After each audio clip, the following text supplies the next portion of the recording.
Chapter 1. Marti McClain got out of her car and slammed the door, more than a little annoyed. Another long day of job hunting, and there was nothing. The economy was bad, but surely someone needed a bright young managerial type to work for them. She wished her power would work for telling her what she was supposed to do now. 4 years of college and graduating with a 4.0 GPA should be enough to get a job.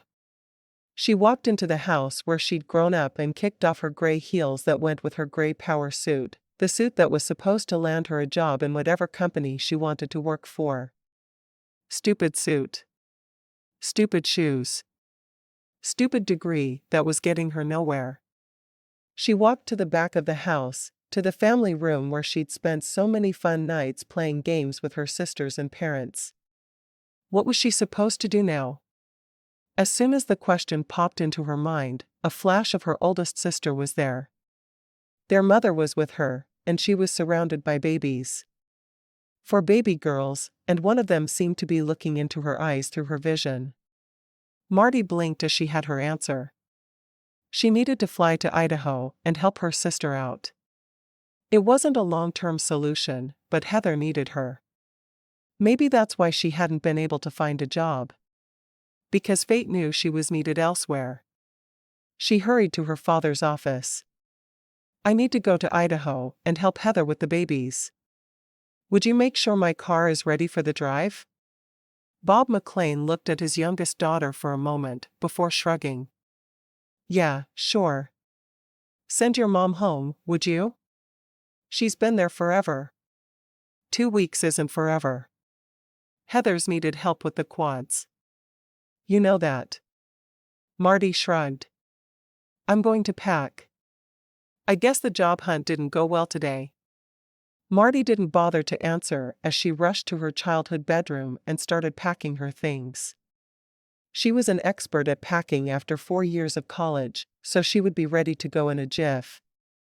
2 hours later, she went into the kitchen and found her father leaning against the counter.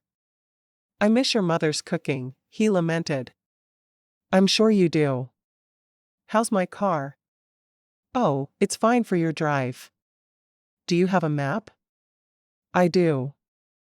I have a U.S. road atlas from that drive I took to Branson a couple of years back. Remember? No, but that's okay. I have 7 daughters. Marti shook her head. Help me carry my suitcases out, would you? Bob nodded. Sure. Nothing better to do until I go find myself some supper.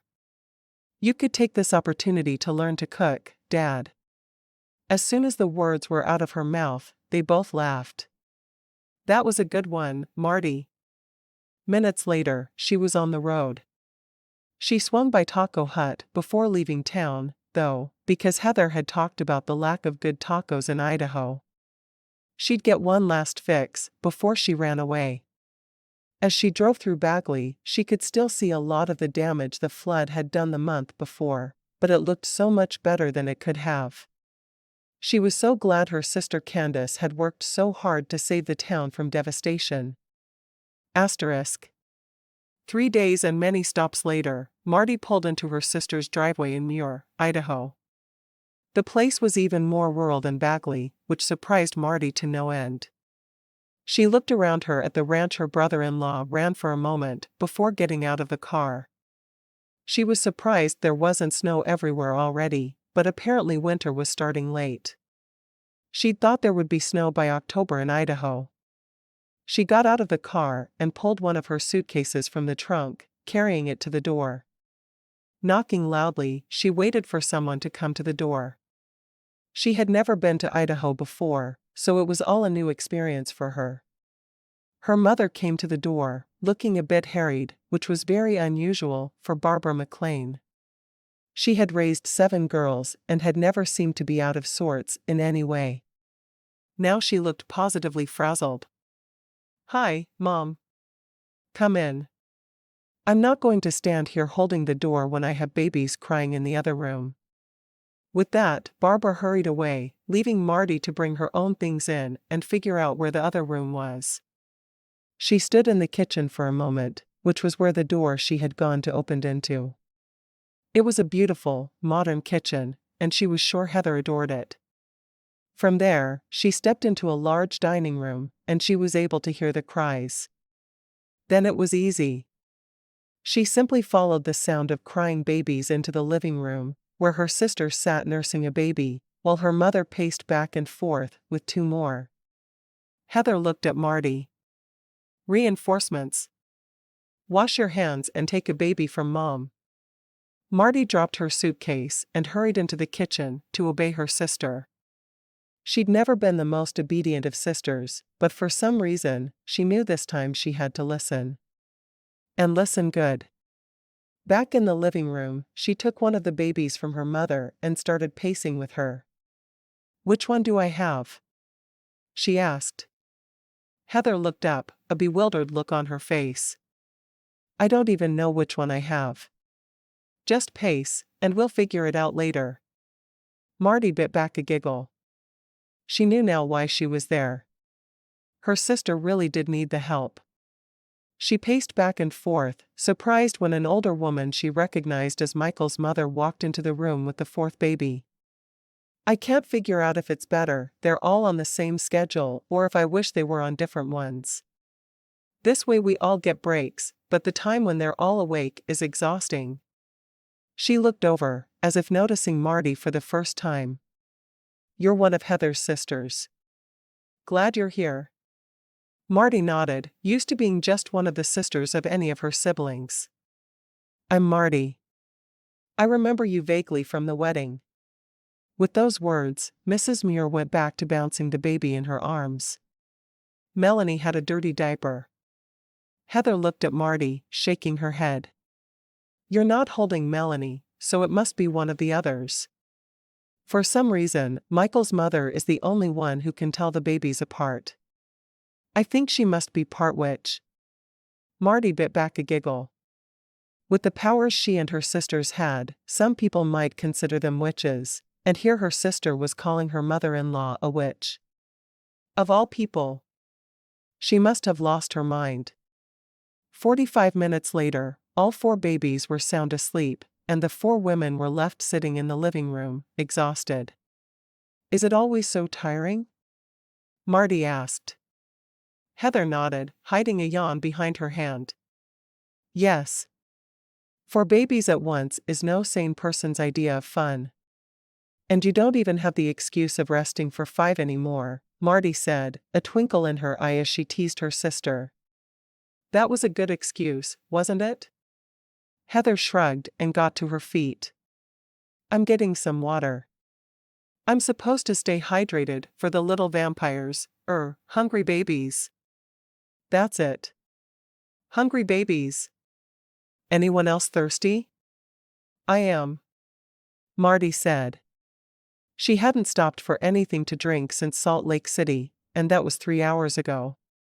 As soon as she left the room, Barbara McClain looked at her youngest daughter. "If you're going to stay here, you need to be clear on the fact that you need to be helping your sister out. She doesn't have the time or energy to play hostess." "That's what I'm here for, Mom. I promise." "That means you'll be doing laundry for others and not having someone do it for you." Marti smiled. "I'm happy to do it." She knew she was known for never doing her own laundry, but that had been to make her mother feel useful. Her mother felt very useful now with grandbabies all over her. Amy Muir got to her feet. "I'm going to start a hot stew. The boys are coming for supper tonight." Marti frowned. "You're going to make my sister play hostess with 4 brand new babies?" Amy shook her head. "I'm cooking. I'm playing hostess. I'll even clean up. I'm just using her kitchen and dining room." "I guess that's all right then." Heather walked into the room, handing her sister the water. "Mom is going to have to show you to your room. I'm going to sit here and nap in my chair until the babies start crying again. I'm on the night shift by myself, and it's grueling." "Then that's where I'm needed," Marti said. She'd had little sleep herself, but if her sister needed her for the night shift, that's when she'd be available to her. Heather looked at her sister in surprise. Really? You'd get up during the night to help with the babies? Marti looked over her shoulder to make sure Amy was out of hearing. I had a vision that showed me here with you, helping with the babies. I figured that's why I haven't been able to find a job yet. I was needed here. You had a vision about me and my babies? That's so sweet. Heather grinned at her youngest sister with a dopey expression on her face, and after a moment the tears started. Sorry, still hormonal. Thank you for driving all this way to help me. Your family, and those are my nieces. I love them with everything inside me. Barbara McClain got to her feet, a little teary-eyed herself. My babies are all growing up. She held her hand out to Marti. Is that all you brought? Marti laughed. Are you kidding? I have 2 more suitcases in my trunk, and I stopped in Salt Lake and bought 4 Cabbage Patch Kids for my brand new nieces. I can't wait until they are old enough to enjoy them. Heather groaned. Those dolls are so creepy. Marti stuck her tongue out at her sister. Creepy or not, your girls each have one. Let's go get your suitcases and get you settled. The dolls can stay in the car for a little while longer. Barbara led Marti outside. How was your drive? Your dad called last night and said you'd be here soon. I didn't even know you were planning to come. It wasn't a planned thing. I had that vision, and I got up and started packing while Dad made sure my car was ready for the long drive. It was as simple as that. I'm proud of you for dropping everything to come help your sister. What did I have to drop? Marti asked. I can't find a job to save my life. Barbara just smiled, grabbing a suitcase from the trunk. Hand me that other small one. You can carry the heavy ones. Marti nodded. Drive was long. I don't know what I would have done without my tape deck in my car. So glad you had that installed for me as a graduation present. So am I. It's what you needed. Barbara led her through the house and up the stairs to a small bedroom overlooking the east. You could see mountains out the window. This will be a good room for you. You can watch the sunrise over the mountains. Marti smiled. That sounds wonderful. Dad said to tell you he misses you. Marti walked to her mother and hugged her tightly. I missed you, too. Barbara smiled. I missed you, too, baby. Now let's get you unpacked. Together, the 2 women made short work of unpacking. Is it all right if I nap until supper? Marti asked. I have to admit I'm exhausted from the drive. If it'll make it look like I won't pull my weight, I won't, though. No, you nap. I'll help Amy with supper. Marti didn't have to be told twice. She climbed into bed, fully dressed, and was asleep in minutes, strange visions of a man who seemed vaguely familiar floating through her mind. Asterisk. Joshua Muir frowned at the unfamiliar car in his brother's driveway. A car with Texas plates? Again? Heather and her family were descending a little too quickly for his tastes. He walked into the house without knocking, knowing no one would ever expect him to knock. Hey, I'm here. A young girl with dirty blonde hair and big blue eyes rushed into the kitchen holding a baby. Hush, you. There are babies just about asleep in here. Josh stared at the girl's back as she rushed straight out of the kitchen. Who was she? And more importantly, where could he get one? No one else was in the kitchen, but he could smell the stew in the crock-pot, and there were dinner rolls tipped onto the counter on a towel. He licked his lips in anticipation. He knew both of their sisters had begged off family night, but he and his brothers would be there. It was going to be interesting. Walking into the living room, he spotted his mother holding one of the quads. Hey, Mom. She glared at him much like the girl had. Obviously, it was a no-talking zone until all 4 babies were asleep. He still couldn't believe his brother's wife had given birth to quadruplets a little over 10 months after they'd married. Who did that anyway? He sat quietly, watching all 4 women with the babies.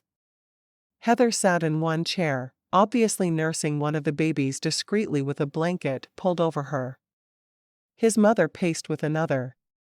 Barbara McClain, whom he'd met twice now, was sitting in a rocking chair humming softly to the baby in her arms, and the girl who had shushed him was holding the 4th baby, rocking her back and forth in her arms. He had no idea which baby was which, and as far as he knew, no one else did either. How was anyone supposed to keep track when there were 4 of them? Finally, one by one the women left the room, each coming back with empty arms. They all sagged onto the furniture. "One more round over?" he asked. Heather nodded. "Thanks for being so quiet while we got them back to sleep. I swear, if one wakes up, it's a cry fest. If one falls asleep, the room is silent as they all sleep. You'd think they were Siamese quadruplets joined at the brains." She yawned. "Michael's not back yet?"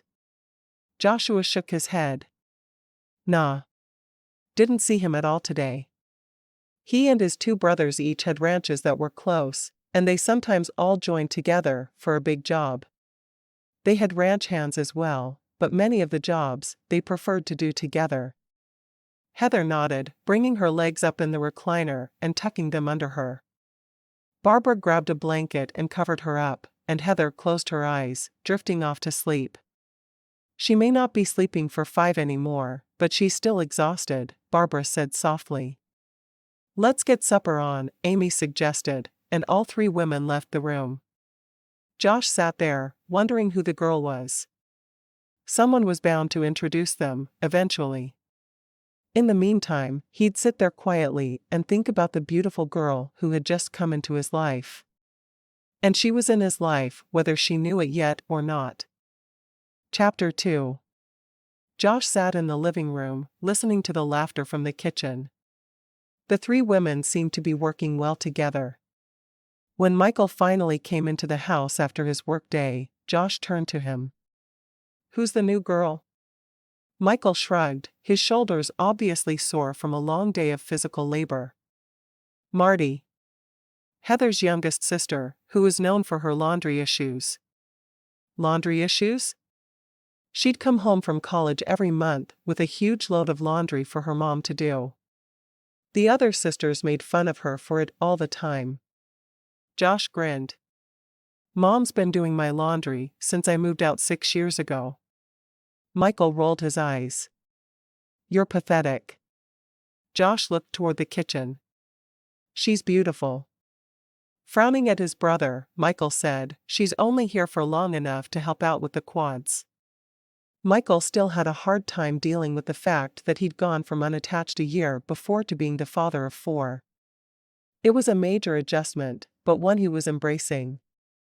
"I'm going to shower. And when you get back down, you'll introduce me?" "No one has introduced you yet?" "They must think you remember each other from the wedding." "I don't remember meeting her at the wedding." "Maybe I did, but it was pretty hectic, and I was only in Texas for 3 days. That's probably what's going on." "Yeah, I'll introduce you after my shower." Michael looked at his sleeping wife. She had gotten into the habit of curling up into a ball wherever she was and going to sleep as soon as the babies were down. He hated how tired she always was, but there was no real solution. Other than hiring a nanny, which was doable, but who would be willing to nanny in the middle of nowhere, Idaho? Josh sat quietly, thinking about the pretty girl in the kitchen. They'd be introduced eventually, and he was just glad she was there for a while. Michael came back downstairs a few minutes later, and the 2 of them sat and talked while they waited for their other brother and for someone to announce supper was ready. When Amos got there, Amy called them for supper. Michael had to go gently nudge Heather. "It's time to eat." Heather nodded and got to her feet. She'd become used to sleeping when she could and waking instantly in the weeks since the babies were born. When they were all in the dining room, Michael remembered his promise. Marty, this is my brother Joshua and my other brother Amos. Guys, this is Heather's youngest sister, Marty. Amos nodded to Marty, but Joshua hurried around the table to take her hand. It's so nice to meet you. That's not what you said when I told you to hush earlier. Marty grinned up at him, realizing then he was even more handsome than his brother. Josh grinned. Well, I'm not used to meeting a beautiful woman and being told to be quiet all in one breath. Amos looked back and forth between Marty and Josh, and mischief filled his eyes. He hurried around the table and took Marty's other hand. I'm so pleased to finally meet you. I've seen pictures of all of Heather's sisters, and I always thought you were the prettiest. Michael bit his lip against the laughter that threatened to spill out. Only Amos would flirt with a girl just to annoy Josh. The two of them had fought over many girls in school. Josh glared at Amos. Go away, big brother. Not on your life. Marty felt a bit bemused standing between the two brothers. I'm here to help with the babies, not to find endless love with one of you two. She sat down at the table, not at all shocked when the two brothers sat on either side of her. Are they always like this? She asked Heather. Heather shrugged. I've never seen them around an unattached woman, so I couldn't answer that, but it seems like they might always be this way. Michael shrugged. What one wants, the other needs. He ignored them and turned to his wife, seeing by the look on her face that something was up with her powers. She had the ability to tell when two people were meant to be together, and he had a feeling her kid sister was going to marry one of his brothers. Which one was the question? Throughout the meal, they all talked and laughed, and Marty lamented about how difficult it was to find a job. I graduated at the top of my class. Dean's list every single semester, and I get out of school, expecting all of the companies in Austin would roll out the red carpet for me. Nobody wants me. It's crazy. You should move up here, Joshua suggested. I think you could find a job easily. Heather raised an eyebrow at that. No one is going to find a job easily in this one-horse town. She could be the business manager for my ranch, Josh said quickly. Or mine, Amos said with a grin.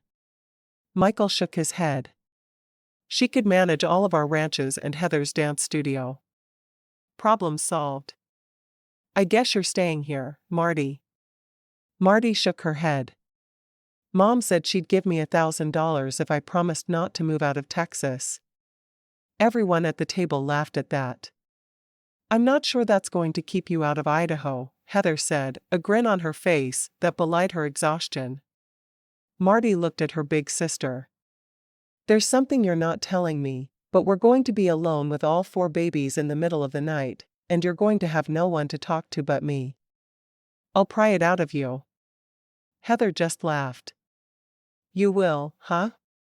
It was at that moment that Marty realized how she knew Josh. He'd been at Heather's wedding, but she'd also had visions about him just that afternoon. She had no idea if the visions meant something or if he was just showing up in them for some crazy reason. Sometimes she felt the need to act on her visions, and sometimes she felt like they were just for her amusement. It was hard to tell. You were both at Heather's wedding in Texas, right? She asked the brothers. Josh nodded. We were. I don't know how you avoided being introduced to me there, but you can't avoid me now. Amos exchanged a look with Michael. But even though she met you, I'm all she can think about. Right? Marty blushed and looked down at her plate. At first, the attention of both men had been a little flattering, but now it was downright embarrassing. Just don't duel at dawn, all right? Heather laughed. Been reading Regency romances again, little sis? No one really does that kind of thing anymore. Are you sure? Because it sounds like something a couple of blockhead men would do for a woman. Josh stared at her with shock for a moment, while Amos laughed hysterically. Are you calling me a blockhead? Josh asked. Are you acting like one? Marty returned. I thought I was acting all suave and debonair. Marti wrinkled her brow. Maybe you should look those words up in a dictionary and get back to me. Amos choked on his laughter. Would you care to go for a walk with me after supper, Marti? He asked. You want me to walk with you in the wilds of Idaho late at night in the middle of winter? Winter? It's still early fall. Amos returned. I refuse to get eaten by a bear, Marti said, pushing her hair back from her face. Think of something indoors to do, and I might consider it. Would you go see a movie with me on Saturday afternoon, Marti? Josh asked, beating his brother to the punch. Deep inside, he knew that Amos was only flirting with Marti because he wanted to get his goat, but truthfully, his goat was gotten. He wanted his brother out of the picture immediately. I'm not sure. Heather might need my help with the babies. Heather shook her head, her lips twitching with uncontrolled laughter. Nope. You go ahead to the movies. You're on night shift, remember? I figured I'd be on day and night shift like you are. I can't ask that of you. No, you go have fun at the movie. Amos frowned. Would you care to go out to dinner with me on Saturday night? She's got a date with me on Saturday, Josh said, a grin on his face as he put his arm around the back of Marti's chair. Marti turned to Amy Muir and frowned at her. Did you raise them to have the manners of pigs, or did they come by it naturally? Oh, it was all natural. You'll see what I mean if you ever have sons. They are beasts through and through. Amy continued eating as if she didn't notice what her sons were doing, and she obviously cared even less. Barbara grinned at her youngest daughter. So it looks like you have 4 jobs lined up and 2 gentlemen callers. Sounds like you've had a good first few hours in Idaho.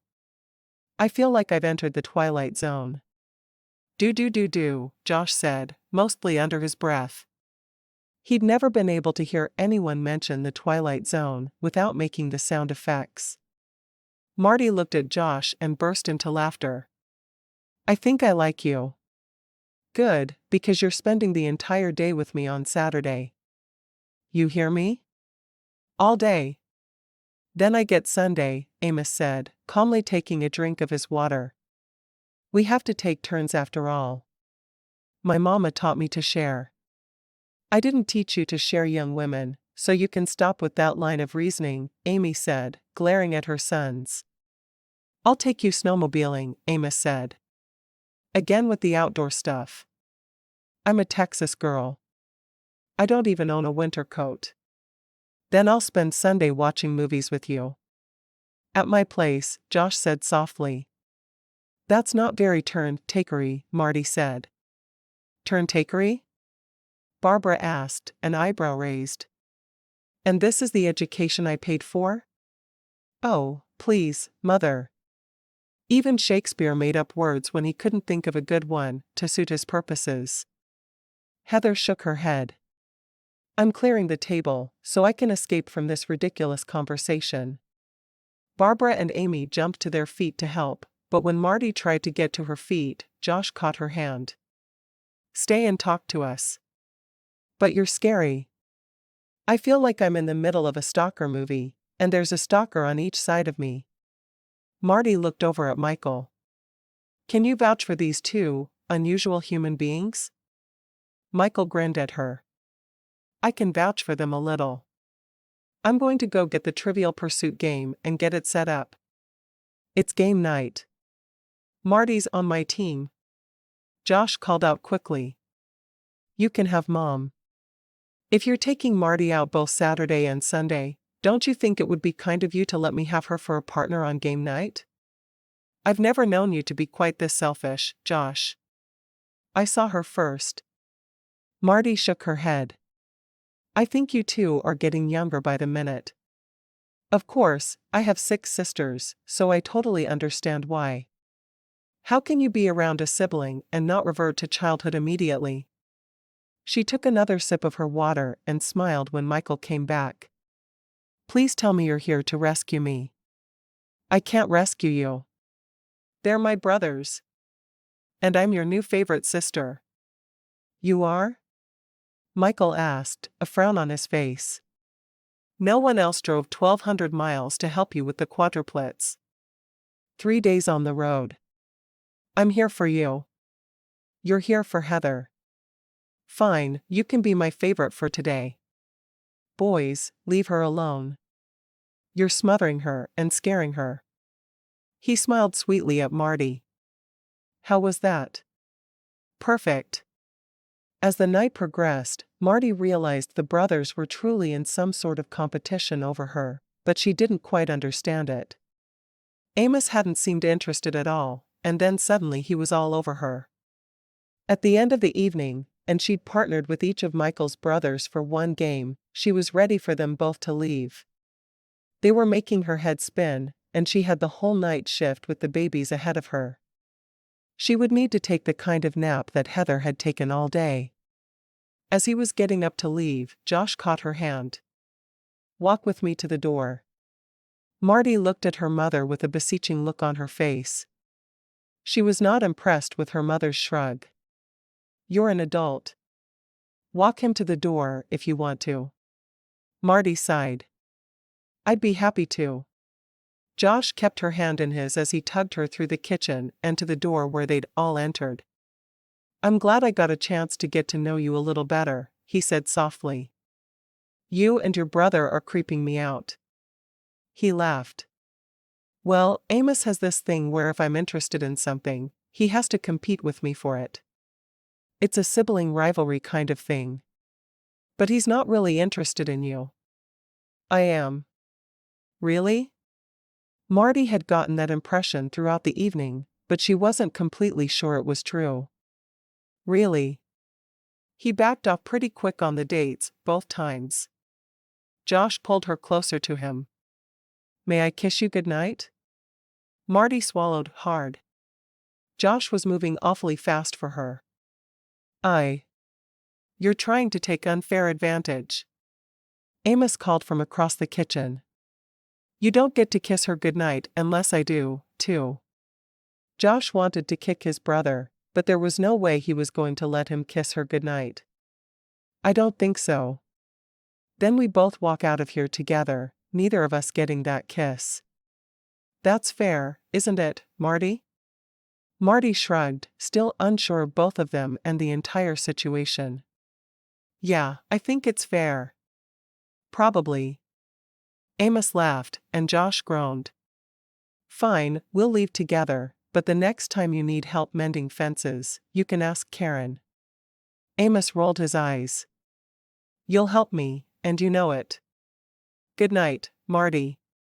Good night. Marti watched them both leave, wondering what she'd just gotten herself into. Chapter 3. By Friday evening, Marti had a new respect for mothers. Any mother, and not just a mother of quadruplets. She sank onto the couch and stared blankly ahead after the babies were back to sleep. How would we do this if they were on different schedules? She asked no one in particular.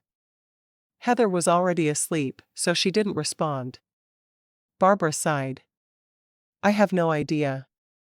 I don't know how mothers of twins do it either. You girls were hard enough. Amy rubbed the back of her neck.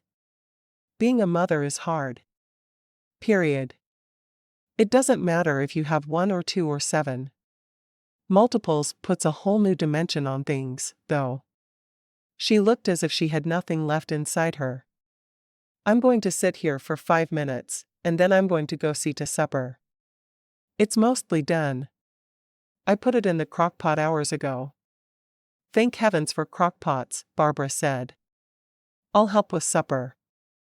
It's not fair that you get stuck cooking every night.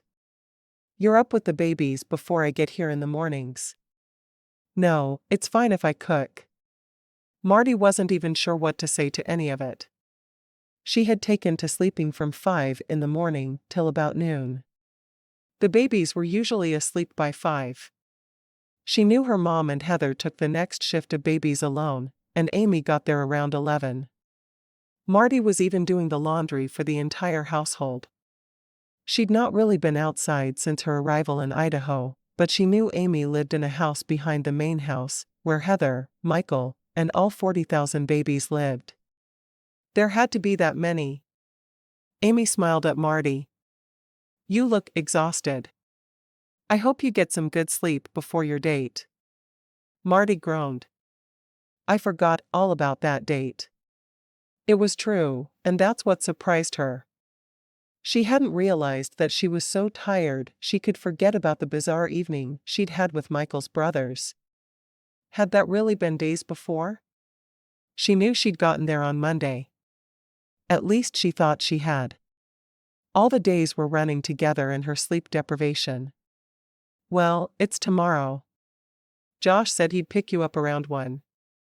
Josh. Hearing his name caused a flash of the future to go through Marti's mind. A flash of him standing in front of a pastor in a powder blue tuxedo. A flash of him smiling sweetly down at her. Marti shook her head. I'll be ready. I hope he's fine with jeans for a date, because I don't have the energy to even think about putting on something nicer. She glanced at her sister, who was sound asleep. If the babies were sleeping and she wasn't eating, she was sleeping. She made it into the shower once a day, but other than that, her entire life was feeding babies and herself. It was crazy. What would Heather do if she didn't have people helping her? Amy got to her feet. I'm glad we don't have to worry about that. She does have people helping her, and she always will. Once the babies are a little older, the help won't be needed like it is now. Barbara and Amy went into the kitchen, and Marti closed her eyes. Sleep was all she needed. If she could just get 10 minutes. She woke up to a pair of big brown eyes staring down at her. Josh, she asked, surprised to see him. Hey. I wanted to tell you that if a later show of the movie is better for you, we can do that. Mom said you'd been exhausted and doing way more than your share. Marti hid a yawn behind her hand, suddenly worried about how bad her breath might be. What are our options? She asked tiredly. I have been getting up about noon to help with the babies, but they said I could have all day off tomorrow and Sunday as long as I do the night shift as I have been. I guess it didn't occur to me that you were working as hard as you are. Mom said you were even doing all the laundry. I kind of thought we had a pact. Marti grinned. Well, I do laundry when I need to do laundry. She sat up straighter. Maybe we should put off going out for another week. No way. I need every minute of the time available to me to get to know you better. She frowned at him. You know I'm not going to be part of your weird tug-of-war game with your brother. You two are strange. He laughed. It goes back to high school. I had a crush on a girl, and he asked her out. That kind of thing. We've always competed for everything. It's a guy thing. Well, it's weird, and I don't like it. Marti blinked a few times to clear the last of the cobwebs from her brain. I really don't have any winter clothes. How cold is it going to be tomorrow? In the 20s. You should borrow Heather's coat, but you really do need to get a coat of your own. I'm not sure how long I'll be here. As soon as the words were out of her mouth, Marti realized that she did know she'd be there at least through the winter. You're right, though. I need to get a coat. There was no way she was going to abandon her sister in her time of need. I would think so. He grinned at her. I like the idea of you sticking around for a while. You do? She still wasn't sure if he liked her, or if she was just some pawn in the weird game he was playing with his brother. Yes, I do. I know the other night was weird with both of us there, but I like you. A lot. I want to get to know you better. I think our relationship could go somewhere. I feel like all my time needs to belong to Heather and the babies right now. For the foreseeable future even. The workload that quadruplets brings is unfathomable until you're right in the middle of it. Marti looked over and saw that Heather was awake and Heather's eyes were on her. I don't know how you do it. I talked to Michael last night, and we want to pay you. We want you to be our nanny. Live in, of course. Really?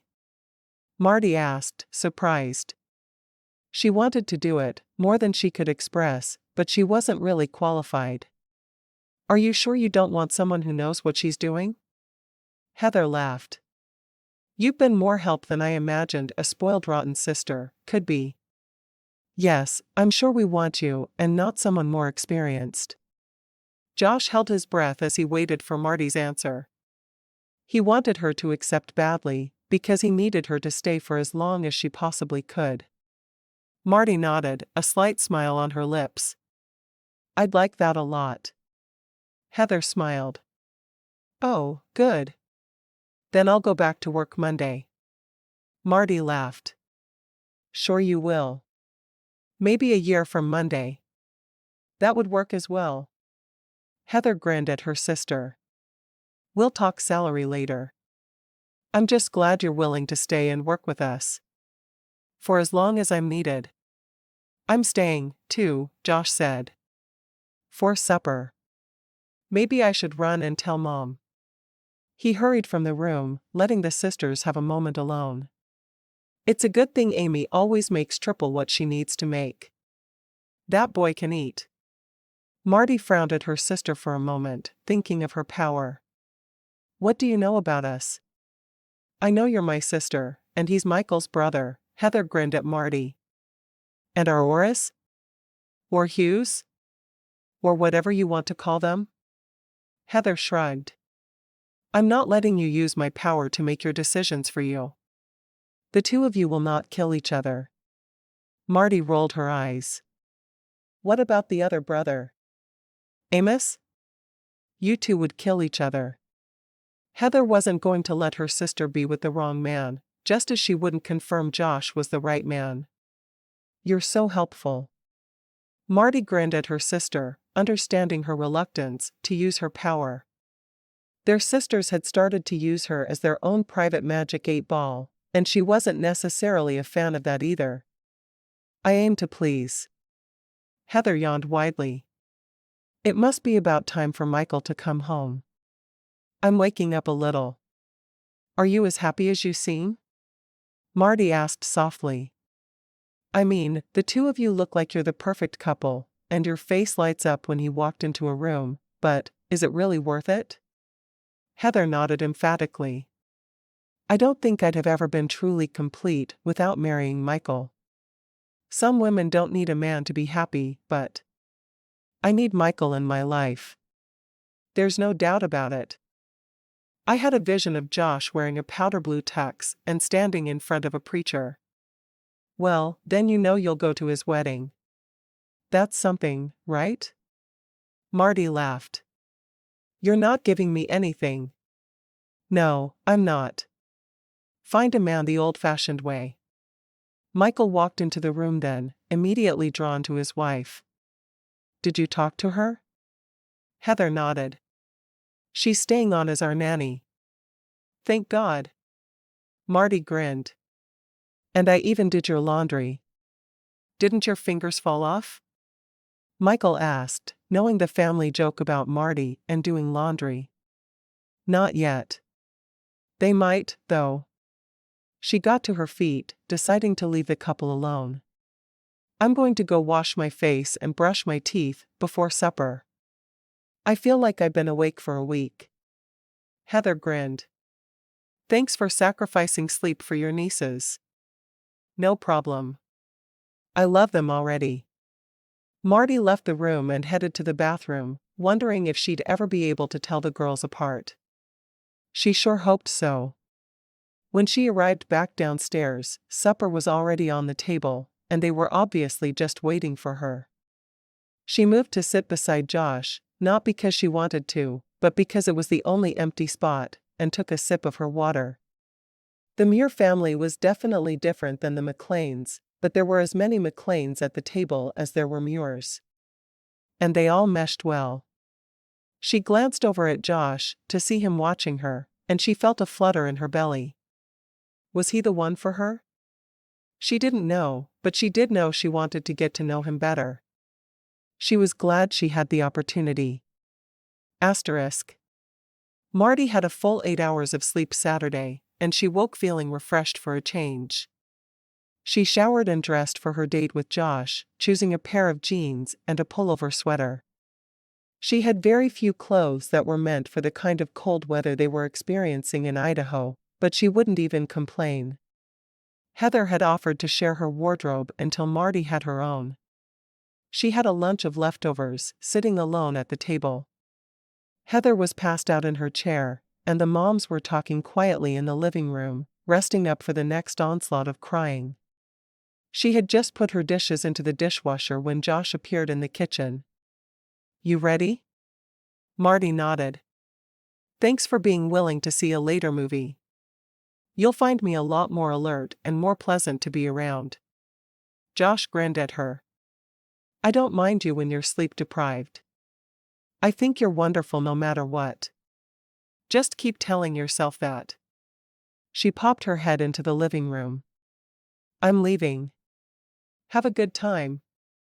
Barbara smiled at her. "Remember your manners." Marti rolled her eyes. "I've been on a date before." "Never with my baby," Amy said with a grin. "Have fun." Marti sighed as she walked over to Josh. "I've been reminded to remember my manners. I think Mom has forgotten that I'm 22 and not 12. Let's get out of here before they offer more advice." Josh took her hand and tugged her outside. Finally. Finally? Marti had no idea what he was talking about. "I finally have you alone with no members of either of our family watching us. I felt like we were their amusement. Like a favorite TV show. We were better than Love Boat." He laughed, leading her to an old Ford truck. "Let's go see that movie." "What are we seeing anyway?" "Jagged Edge." "I know nothing about it, but it's #1 at the box office right now, so I figured it was worth trying." "Works for me. If it's scary, I'll have to borrow your shoulder to bury my face in." He laughed. "You can bury your face in my shoulder whether it's scary or not. In fact, I'd prefer it." He drove toward the tiny town of Muir, Idaho, wondering what she'd think of it. "You're about to be in the heart of town." She looked out the window and saw very little. "Wow. There's a restaurant there. That's where I'm taking you for supper." She grinned. Well, at least I know my future now. She wondered how much he knew about the powers her family had. "I wish I knew my future. Since you're in the business of fortune-telling, can you tell me whether I get a goodnight kiss or not? I can see that going both ways. If you behave yourself and buy me popcorn and a Coke, I can see you getting a nice kiss. If you belch loudly at the movie and make everyone look at us and point at me like I did it, then I see you getting a kick in the shins instead." He laughed. "Well, that answers that for me." He parallel parked the truck in front of the movie theater. "Let's go movie. I hope you're not one of those people who feels the need to sit in the front row. I always feel like the people on screen will eat me alive when I sit that close." The last date she'd had did that, and she hated it. "Nah, I'm more one to take you to the back row and hope I can talk you into making out." She laughed. "Maybe we should sit in the middle. It sounds like the better option for both of us. Maybe that would be the wisest thing. Have I claimed to be intelligent?" Josh bought their tickets and took her hand, leading her into the building. Chapter 4. Josh and Marti stopped to get popcorn and soft drinks for the show before heading into the dark theater. They were already showing the previews, and though Marti knew a lot of people lived for previews of movies, she was not one of them. When he led her to the back row, she frowned at him. "I'm not making out with you in the back row," she whispered before realizing they were the only people in the entire theater. "I'm not asking you to make out. The theater is small, and those are the best seats. Trust me. I'm not sure you're someone I can trust. I barely met you." "Yes, but you trust your sister and her husband, and then you have to trust me, because I'm his brother." We're practically family. Marty laughed. Then no kisses for you at all. I can't kiss would that make you my brother? Okay, forget the family connections. I'll just be your date for the night. I guess the middle, but you're going to feel like the people on screen are trying to eat your face. She turned to the screen and realized he was right. The back row did have the best seats in the house. Fine, I'll sit in back with you, but you can keep your groping hands to yourself. He grinned. I'll do my very best. As the movie started, Marty settled back in her chair with her hand in the popcorn tub. They kept bumping hands, and when they reached the bottom of the tub, he put it on the floor and slipped his arm around her. Okay, he whispered. Sure. She wasn't really certain if she wanted his arm around her, but for the moment, it felt good, and that's all she was asking for. Snuggling close to him was her idea of a fun Saturday afternoon, whether she was going to admit that to her parents or not. She didn't really notice the movie, instead concentrating on his breathing and feeling him against her. Why did it feel so right with him when every other boy who had put his arm around her had made her want to shrug it off? He was special. There was no doubt about that. After the movie, during which he hadn't tried to kiss her once, they walked back out to his truck. Did you like the movie? Was there a movie? She asked, a grin on her face. Josh wasn't sure how to take that question, so he changed the subject. Let's head to the diner. I hope you like the food there. Will we run into your old girlfriend? The girl you took to prom? She knew how small towns were, and she looked forward to meeting people who had always known him. How they reacted to him would tell her a lot about his personality. There's a good chance of it. Small town life and all that. He pulled up in front of the diner, and they went inside, finding a table. When the waitress brought their menus, she looked between the two of them. Introduce me to your girl, Josh. Josh smiled. Tell her I didn't take you to prom, he insisted. The waitress looked a little confused, but she shrugged. His brother Amos took me to prom. Marty laughed. I knew it. She smiled at the waitress. I'm Marty. I don't know if you've met my sister, Heather. Oh yeah. Heather's a local celebrity. She started a dance school here, and then she put the town on the map by having quadruplets. Who has quadruplets? Heather. Marty leaned back and smiled. I'm going to nanny for her and Michael for a while. 4 babies are too much for any 6 women to handle. The waitress laughed. I'm Susie. What are you drinking? Coke, Marty said automatically. Sprite, Josh responded. When Susie had left them alone, Marty grinned at Josh. Your brother took her to the prom instead of you. Did you ask first? He smiled and nodded. Here's the deal. Amos and I are 11 months apart. All through school, he wanted whatever I wanted, and I wanted whatever he wanted. I took his girl to homecoming. He took my girl to prom. We terrorized one another every chance we got. Marty shook her head.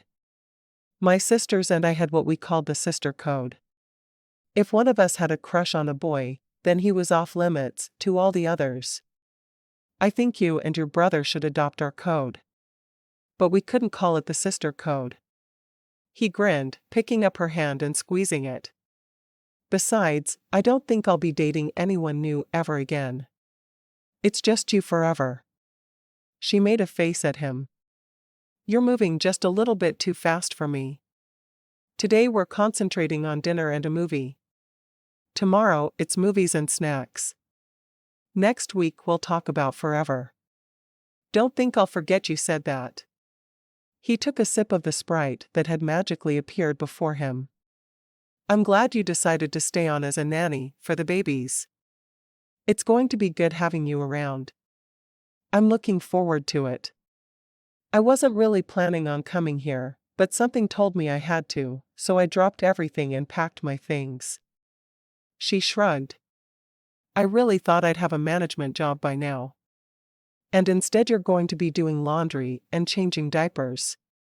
Do you have any idea how many diapers 4 babies are going to go through? He shook his head. I don't even want to think about it. Neither do I. Marti sighed. I've never thought of myself as a baby person, but maybe this is what I need right now. When the babies are old enough for you to stop being a full-time nanny, I really do need some managerial help with the ranch. There are a few things that always slip away from me. I think that after the first few months of absolute exhaustion, I'll have some time to help you with your ranch. Just let me get settled in first. Works for me, he said, before turning his attention to Susie, who was back, and they placed their order. This menu really is all about the potato. I figured other states just made fun of Idaho for potatoes, but no. You guys embrace it. Of course we do. How could we not? Texas embraces its reputation for being the oil state, right? I don't think of Texas as the oil state. Okay, as the Lone Star State. Well, sure. Why wouldn't we? So why wouldn't we embrace being the potato state? He asked, frowning at her. No idea. Moving on. After dinner, he drove her up into the mountains as far as he could. Once you have winter gear, I'm taking you snowmobiling. Don't I have to go with Amos, because he asked me first? She asked with a grin. You don't ever have to do anything with Amos unless you really want to. Do you want to? Not necessarily. But he did seem to be the one who asked me first. Just to get my goat. He got it, and now we're on a date, and you never even have to think of him as anything but a brother again. She laughed softly. Is that so? He pulled the truck over to the side of the road and shut off the engine. All I've thought about all night is kissing you. May I? Marti felt her heart rate speed up. I've never had a guy ask for permission to kiss me. Well, except you the night we met. And? May I? She nodded, unbuckling her seatbelt and sliding toward the center of the seat. Yeah. He cupped her face in his hands and lowered his mouth to hers, barely touching her lips with the first kiss. He pulled away and looked into her eyes. You're really special, Marti. She moved her hands up to his shoulders and pulled him down toward her. She needed a real kiss, not a little touch of the lips. There was something special about him, too.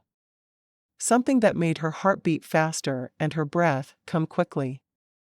Maybe that was the altitude, but it didn't feel like it. She was sure it was him.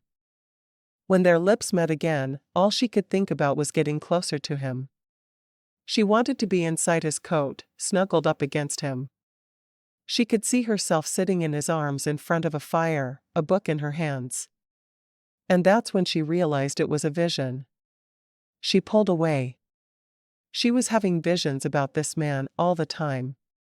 Was she relying too heavily on her gifts? Mom's going to be worried about me. He sighed. I'd better get you home then. He didn't want to let her go, but he didn't have to say that. He was sure it was written all over his face. Starting the truck, he turned it around and headed back down the mountain. When are you going to shop for cold weather clothes? She shrugged. No idea. It's supposed to snow tonight, isn't it? Yeah, we're supposed to get 4 or 5 inches. Her eyes grew wide. 4 or 5 inches? How can you say that so casually? He shrugged. We get that much several times a year. If we got that much in Texas, a state of emergency would be declared. He laughed. Well, we Idahoans are made of sturdier stuff than that. We'll manage a little storm like that with no problem. Are we still watching movies tomorrow? She asked. I thought you could come to my place. I'll start a soup in the crock pot, and we'll eat whenever we get hungry. We'll watch movies all day, and maybe talk, kiss a little. It's the kissing I'm worried about. Why would you be worried about kissing? Do you think I'll take advantage of you or something? No, but I don't know. I'm a little afraid things will get out of hand. I've never enjoyed kissing quite as much as I do with you. He grinned. I'm afraid I like hearing that. I like kissing you, too. Maybe we should have Amos there to play chaperone. Maybe I should shove Amos into a lake. It's a little cold for that. He laughed. Daisy will play chaperone. I'll tell her to stick her nose between us anytime we kiss. Who's Daisy? My collie. She'll do it, too. She's very much an in-your-face kind of dog. Marty grinned. I think I'm going to like Daisy. I think you will, too. Why did you name her that? She didn't really care too much, but she needed to get her mind off of her racing heart and onto something else. When I went to look over her litter, I picked her up, and she'd just had a bath. The little girl who was part of the family who had her said, "She's fresh as a daisy," and the name just kind of stuck. I like that. I can't wait to meet her. Just know, she's going to be begging for any food you have, and you're not allowed to give her any. She thinks she should be fed from the table, and it's just not happening. He pulled into the driveway of Michael's ranch and turned to her. I'm going to walk you to the door like a good date, but there's probably someone who will be watching.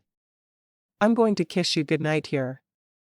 I was a good date, right? Well behaved? Yes, you were. A goodnight kiss is forthcoming. He pulled her to him and kissed her softly, his lips warm against hers. When he lifted his head, he sighed. Same time tomorrow? She nodded. That gave me enough time to sleep after being up all night with the babies. Is it weird keeping those hours? She shook her head. I'm a night owl at heart. Always have been. With a quick kiss on the cheek, she got out of the truck and rushed toward the door. It was cold. When she got there, she saw him shaking his head at her from the truck. She hadn't waited for him to walk her to do the door. How rude. As she shut the door behind her, she breathed in deeply. How on earth was she going to be able to keep her heart intact with him around?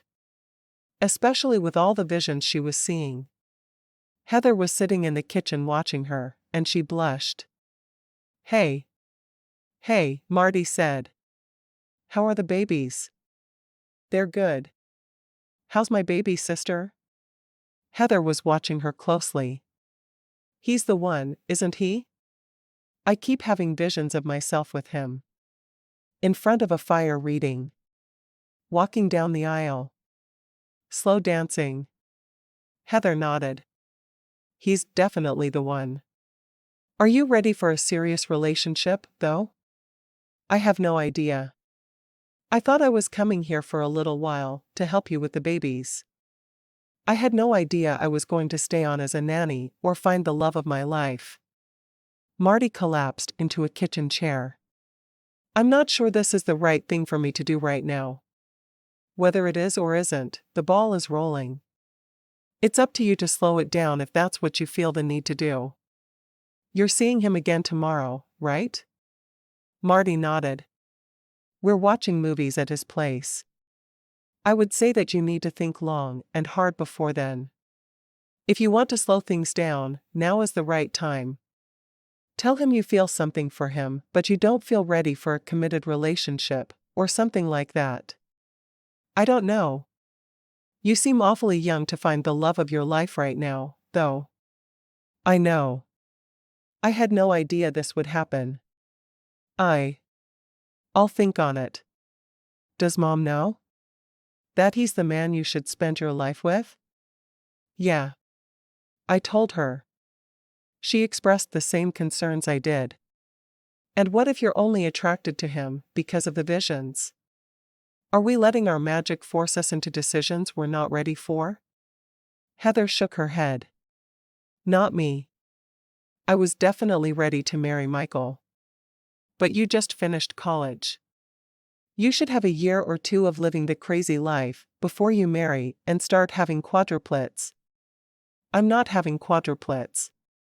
Ever. I've seen the work they involve. I didn't think I was having them either, and look at me. Heather got to her feet. I'll make us each a mug of hot chocolate, and we'll discuss. I'm sure I can tell you lots of deep dark secrets about Josh. Michael tells me everything. Sounds good to me. I need to make an informed decision, and how could I do that without deep dark secrets? You're the best. Chapter 5. Marti thought long and hard about what to say to Josh the following day, but how could she tell him he was moving too fast when they were only spending a day together? Instead, she decided to let things go and see what happened. When she arrived at his house, there was a fire in the fireplace, and he had several movies out for her to choose from. I have baked potato soup in the crock pot. I figured we should stick with the whole potato theme, he told her. She grinned at him. Works for me. As she said it, she felt a cold nose pressing up against her. Dropping to her knees, she put her face in the dog's fur. You must be Daisy. We're destined to be best friends. Daisy wagged her tail and stood, obviously enjoying the scratches she was receiving. Josh smiled down at his dog with the woman he loved. Loved? Wasn't it too soon for that? He wasn't sure, but it sure felt like the right word for what he was feeling. Want to grab some snacks? Or just start with the movies? I'm good either way. She truly didn't care as long as she got to spend the whole day with him. He grabbed a bowl of potato chips and a couple of bottles of Coke, and they went into the living room. He had spread pillows on the floor in front of the fire. I thought it might be nice to lounge as we watch. She raised an eyebrow at him, something she'd practiced for hours in front of a mirror, wanting to be more like Spock from Star Trek. I don't know if that's going to work. Daisy is here for us. I promise. He plopped down on the pillows, and before she could blink, Daisy was right there, on top of him. Marti couldn't help but giggle as she joined the two of them on the pillows, the dog firmly in between them. He couldn't kiss her if he tried. I think this might work after all. He held Daisy's head down so he could look at her around the dog. Yeah, as long as we don't care about seeing each other or touching each other, we've got it made. After the first movie, they had a bowl of the soup, and she doctored hers with the bacon and cheese he put out. It's a good thing I like potatoes, she mumbled under her breath. He laughed. I heard that. I'm looking for a good taco. Heather says you don't have good tacos around here, and it's all she wanted to eat in Texas. Well, Mexican food and Tracy's Irish nachos. Oh, what are Irish nachos? I guess you could even call them Idaho nachos. They're fresh-made potato chips, with a beer queso and bacon. Really yummy. You'll make them for me sometime? He asked. Oh, sure. Whenever you want. She made a mental note to call Tracy for the recipe. She wanted to do it right and not fake it like she usually did when she was cooking for someone. In the middle of the second movie, Daisy got up to go lay on the couch, and Marti looked over at Josh. He was watching her. You know, the movie is that way, she said, indicating the TV. Who needs a movie when they have something as beautiful as you right there in the room with them? You're all the entertainment I need. Josh took her hand and brought it to his lips. He had yet to kiss her, because he sensed he was moving a little too quickly for her. She scooted a little closer to him, but not too close, turning her attention back to the movie. Or seeming to. She had no idea what they were even watching. It didn't matter, as long as they were watching it together. As she turned her face back toward the television, the room faded away, and instead, she had a vision of Michael dropping one of the babies. She could see the clock behind him, and it said 7:30. It was 7:20 now. She jumped to her feet. We have to call Michael. Right away. She'd learned that her visions couldn't be ignored. Josh looked at her as if she'd lost her mind, but he nodded, deciding that whatever she thought was so urgent needed to be listened to. He grabbed the phone and dialed, listening as it rang. No answer. Call again. This time someone picked up on the seventh ring. Josh handed Marti the phone. Hello? Marti? What's wrong with you? We're feeding the babies. It was her mother's voice, and Marti couldn't be happier. She glanced at the clock. Just in time. Mom, Michael is going to drop one of the babies at exactly 7:30. What? I'll stop him. Thanks. And the line went dead. Marti breathed a sigh of relief. I don't know if permanent damage can really be done by dropping a baby on its head, but that's what your brother was about to do. She shook her head in exasperation. Josh stared at her as if she'd lost her mind. You act as if you're sure that would have happened. And your mother sounded like she believed you, with no question. You want to tell me what on earth is going on? Her mother's voice had been loud enough to be heard across the room. Marti took a deep breath. I think we need to be sitting down for this conversation. She led him into the living room, and instead of plopping back down on the pillows, she took a seat on the couch, and he sat right beside her. Even Daisy sat up and listened to what she had to say. My dad is really into gadgets. He designs games for Atari.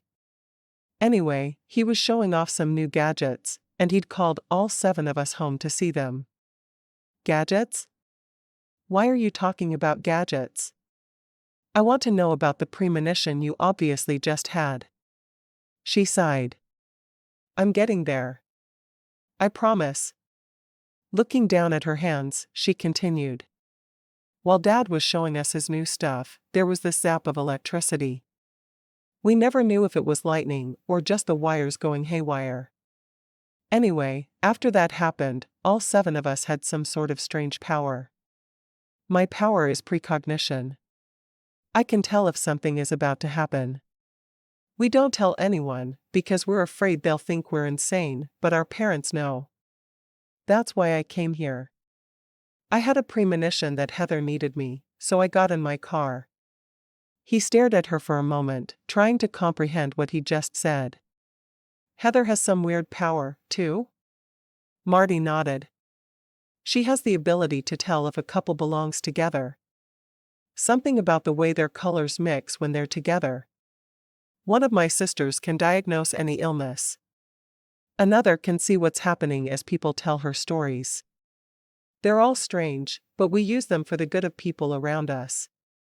Marti had almost said all mankind, but she knew that was too melodramatic even for her. He frowned at her.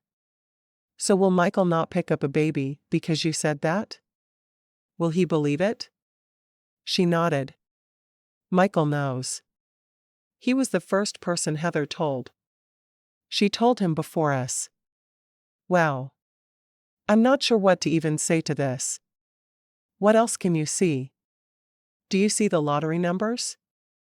She laughed. I never have. My cousin has, though. She shook her head. Here's where it gets a little weirder. Weirder? This can get weirder? Josh thought she'd totally lost her mind, but she talked about it so calmly, he wasn't sure that could be true. It can. So in my family, there are always 7 sons. And each 7th son has 7 sons. My dad was not the 7th son, and he had daughters, but there aren't usually 7. She shook her head. I digress. Anyway, the 7th son always has some kind of power.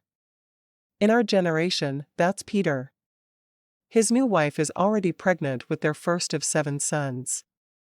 So these strange powers are kind of a thing in your family? Yes, but usually only once per generation.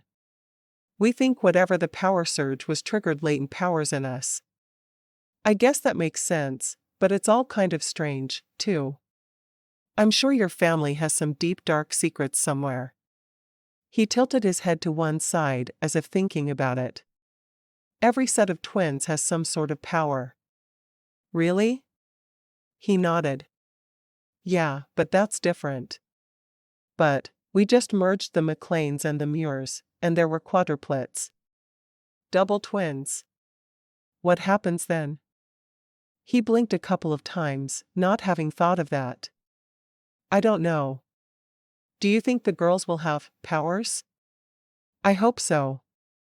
If they grow up with them, they'll handle them a lot better than we did.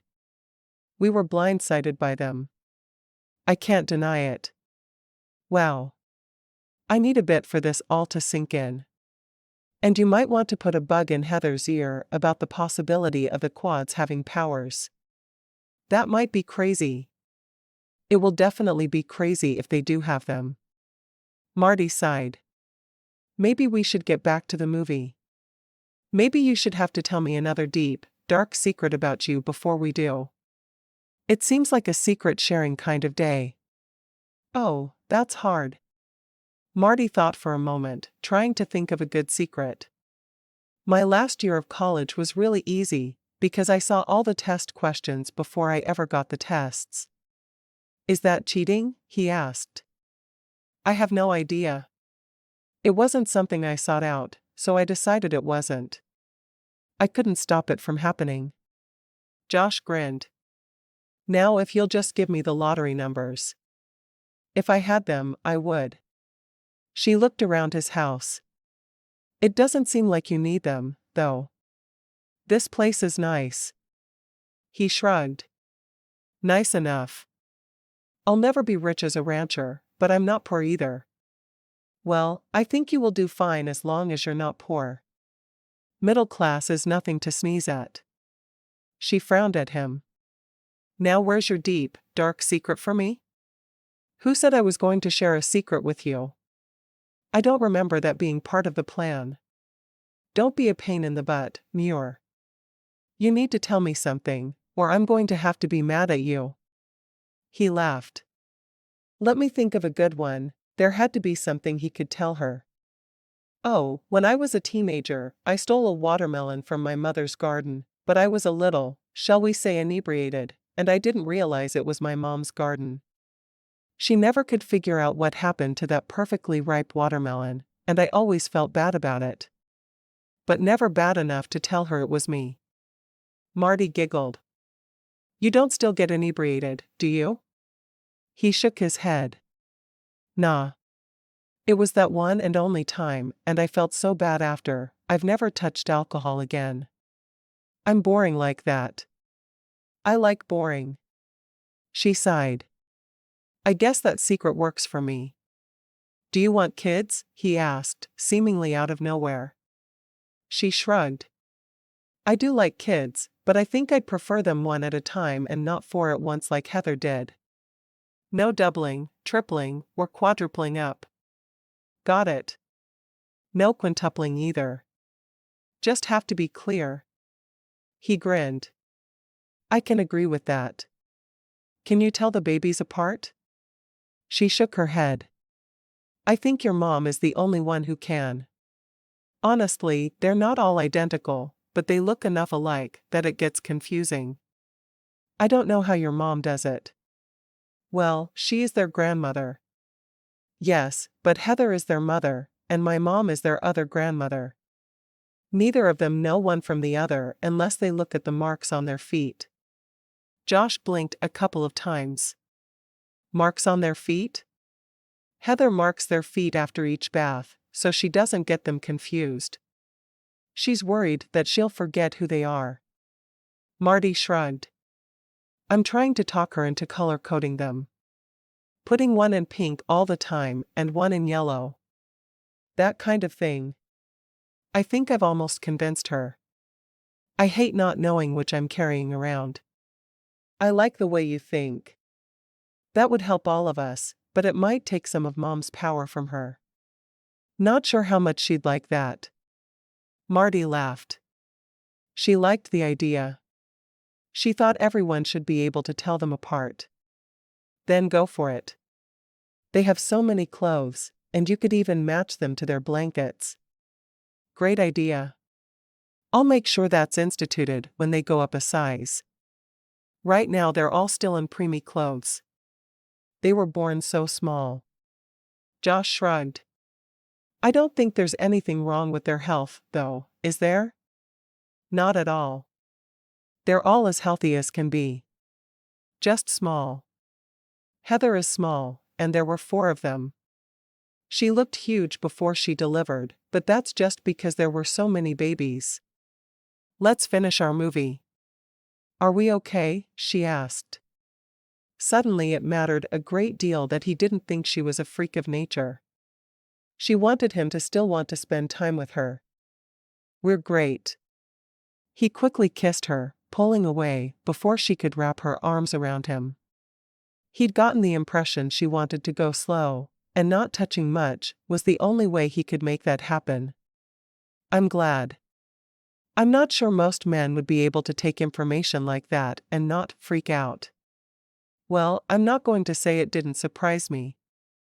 I'm not sure that my head is completely wrapped around it, but it will be. By next Saturday. When I'm taking you out again. Oh, you are you? You're no longer asking? Just announcing? Yup. That's how it is. And I'm also announcing that I don't want you seeing anyone else. If Amos asks you out again, the answer is, go away. Right? She laughed. Sure. If Amos, or anyone else in town, asks me out, that'll be the answer. Now, if someone from Boise comes along. Don't you play games with me, Marty. I know you're not interested in big city men. She laughed. I'm not sure I'd call Boise a big city, but whatever. Movie? Yes, let's watch the movie. But remember. If I'm not allowed to go out with men from Boise, you're not allowed to date anyone else either. No problem. Josh grinned at her. He couldn't imagine wanting to date anyone else anyway.